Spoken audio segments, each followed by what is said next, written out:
Hey guys, welcome to episode 3 of Tuesday Tips. I decided to come outside today just to change it up a little bit. But other than that, happy Tuesday. It's my friend Ian's birthday, so shout out to him. It's also National Internet Day and National Cat Day, so we got a lot of good stuff going on today. Tuesday Tips is going to talk about meal prep, and I'm excited to break that down for you guys. Okay guys, so I'll start off meal prep with the lovely topic of fad diets, and to introduce that, we hear about paleo and keto and Atkins diet and all these things trending in our world. They're structured, so that's what makes them successful and effective for people. But with meal prep, I can show you the magical ways of continuing to eat like a normal person instead of cutting out one specific macronutrient like carbohydrates like the Atkins diet would, and enjoying all the foods. That way you can enjoy life, be happy, drink all the wine, eat all the burgers on cheat days. But yeah, I really do think there's some bullshit out in the world, and to clear that up with meal prep is kind of nice, so you know that you can be successful while eating some normal foods. Okay, so what is meal prep exactly? It sounds really silly because it's pretty self-explanatory. It's prepping your meals ahead, but this is effective because you have your nutrition for every meal planned ahead right at your fingertips. So there's little room for error in your diet, and you're fueling your body with good energy, and you know you're hitting proper foods to reach your fitness goals. Okay guys, so tip number 1 is creating a routine.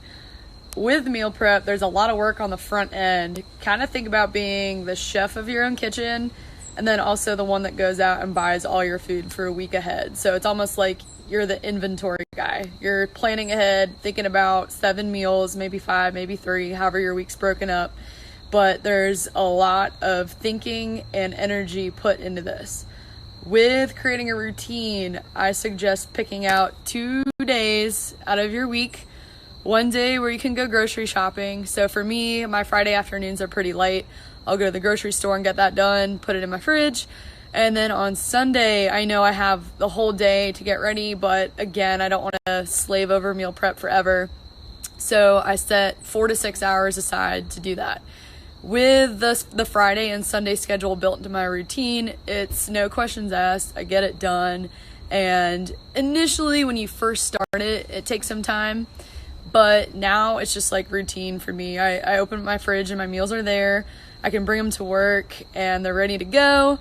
But yes, the preparation part takes a lot of work and energy. So planning ahead and keeping it routine ensures you get it done, and you'll be getting closer and closer to hitting your goals.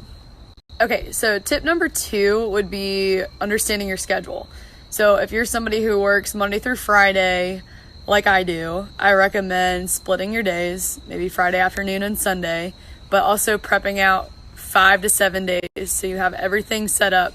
Of course, if you're cooking seafood, you can save that for the night of so it doesn't get nasty. But understanding your schedule is key because you don't want to force anything that stresses you out more or discourages you. For those of you who work maybe like Monday, Tuesday, you have Wednesday off, and then you work up until Sunday. It's almost like a split schedule. I really like the idea of some mini prepping. So prepping for your 2 days and then prepping for your 3 days. And of course, your 2 days off, since they're split, can be your grocery day and then your prep day. But again, we don't want this to be stressful. We want it to be as easy as possible so you guys start to enjoy it and see success with it. Okay, so my last and third tip for meal prep would be using the internet for your advantage.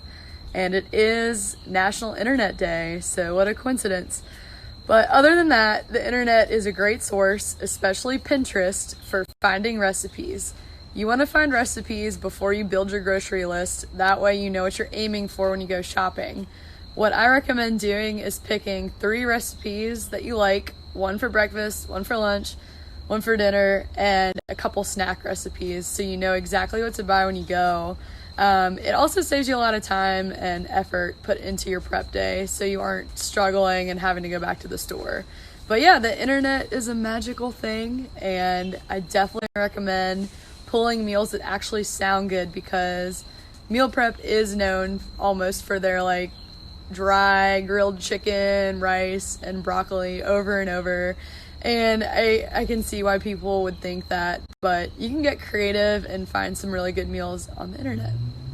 Alright guys, so that wraps up meal prep tips. With meal prep, it is just one tiny portion of nutrition. So I hope to cover more about nutrition so I can educate you guys a little bit more on that. But I just went through the process and logistics of meal prep and what works for me and what works for a lot of my clients. So if you have questions, send me a message, and I hope you guys have a good week.